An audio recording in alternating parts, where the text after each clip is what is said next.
Bismillahirrahmanirrahim. Kalau kita lagi galau tentang satu masalah, jalan keluar yang pertama yang harus teman-teman cari itu adalah Allah Subhanahu wa Ta'ala. Coba tanya kepada Allah, coba baca ayat-ayat Allah, gimana cara mengobati galau atau masalah di dalam hati kita. Misalnya masalah jodoh.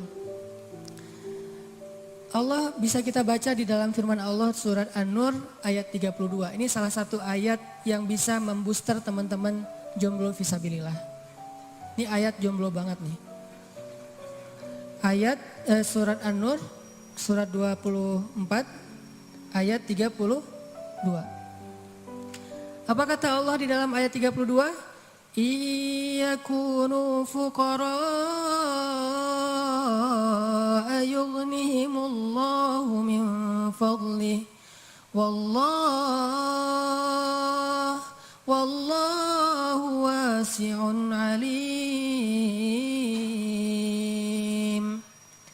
Nikahkanlah orang-orang yang masih sendiri di antara kalian, baik yang merdeka ataupun orang-orang yang budak. Kalau mereka fukoro, apa arti fukoro? Fakir, gak punya apa-apa.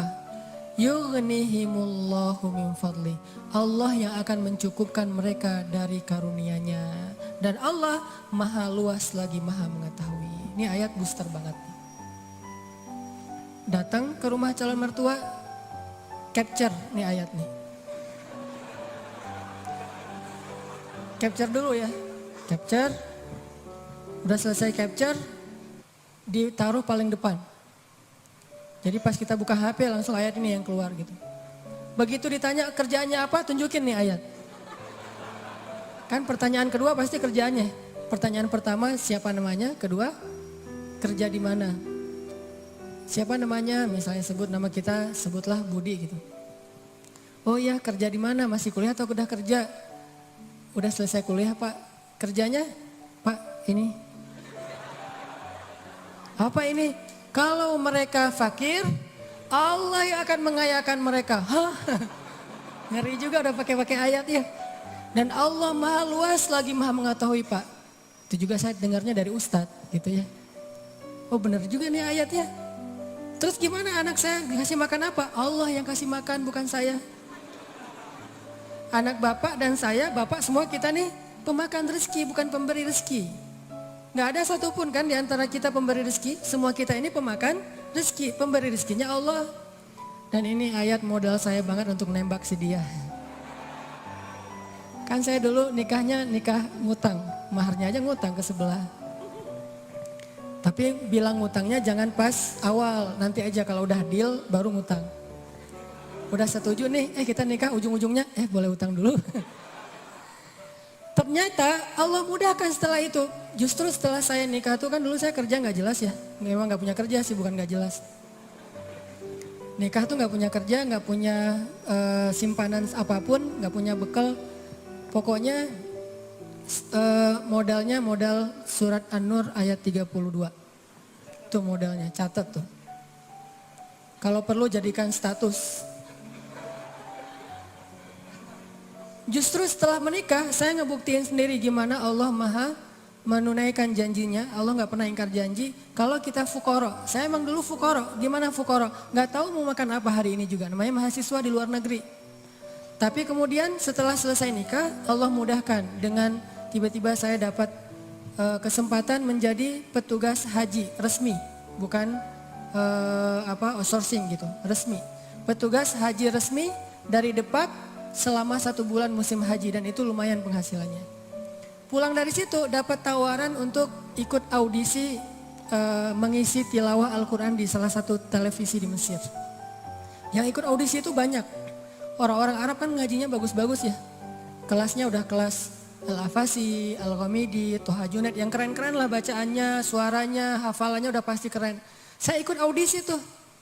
Ternyata dari sekian ratus orang yang ikut audisi, yang dipilih cuma 5 orang min ajmalis saut atau as-saut adz-dzahabi, suara emas.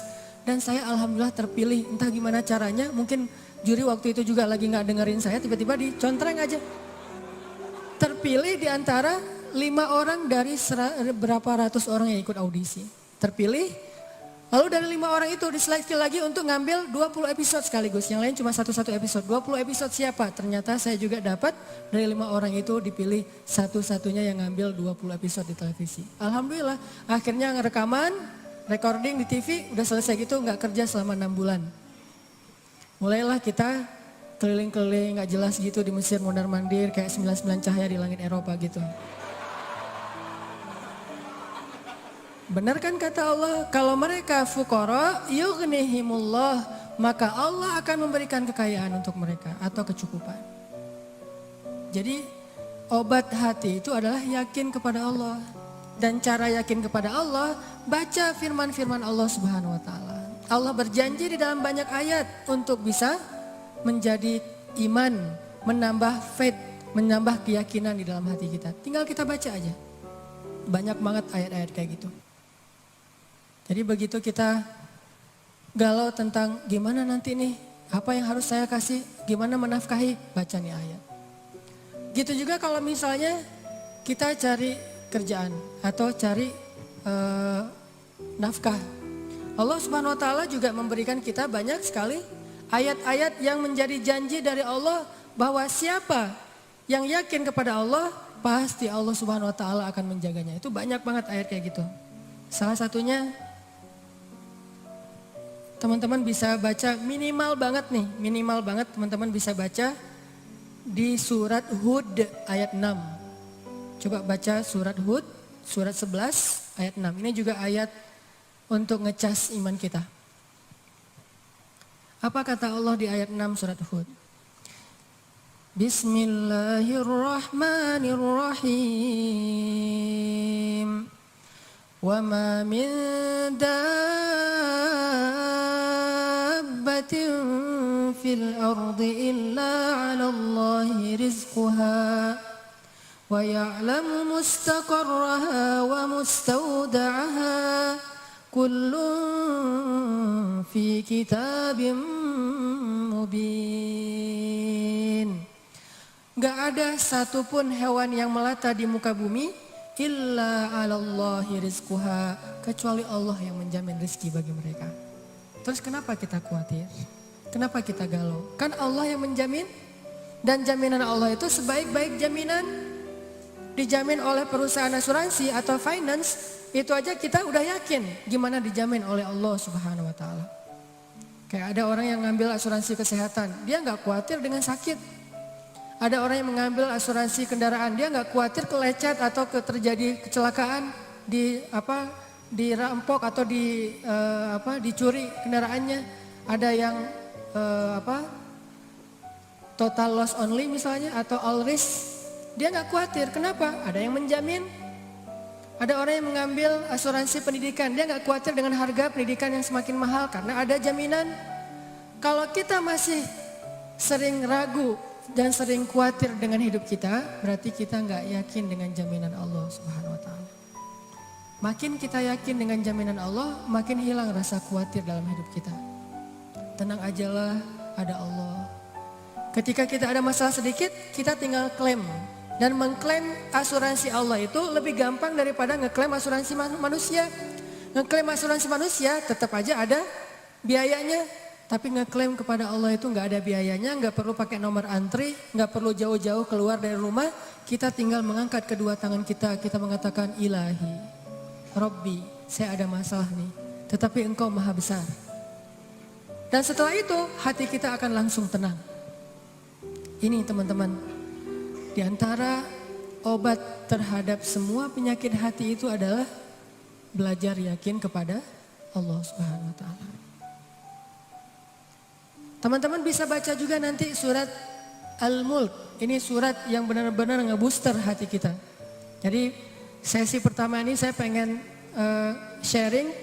Ternyata kalau kita pengen menghilangkan semua penyakit hati kita, mulailah dari belajar iman, belajar yakin kepada Allah Subhanahu wa taala. Kalau kita pengen belajar menjadi orang yang menjalani hidup itu penuh dengan keyakinan, penuh dengan harapan, orangnya optimis, Caranya belajar yakin kepada Allah Subhanahu wa taala. Dan salah satu cara belajar yakin kepada Allah, baca ayat-ayat Allah, terutama ayat-ayat booster tentang kebesaran Allah Subhanahu wa taala. Inna fi khalqis samawat, dalam penciptaan langit. Bukan cuma di langit, tapi penciptaannya, prosesnya. Inna fi khalqis samawati wal ardi wa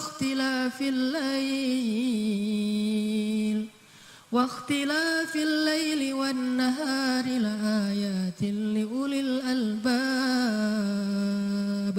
Langit, bumi, silih bergantinya malam dan siang atau musim, di situ ada bukti-bukti bahwa Allah Maha Kuasa. Kalau itu aja buat Allah gampang, cuma kun fayakun, apalagi cuma ngurus kita yang cuma kecil dibandingkan langit dan bumi. Kita itu dibandingkan langit dan bumi gak ada apa-apanya. Kalau langit dan bumi aja buat Allah gak ada apa-apanya lagi, apalagi kita. Jadi intinya teman-teman, kenapa kita khawatir kalau Allah menjamin kehidupan kita? Kenapa kita khawatir kalau Allah berjanji menolong kita? Kenapa kita khawatir kalau Allah Subhanahu wa taala tidak akan menyia-nyiakan kebaikan kita?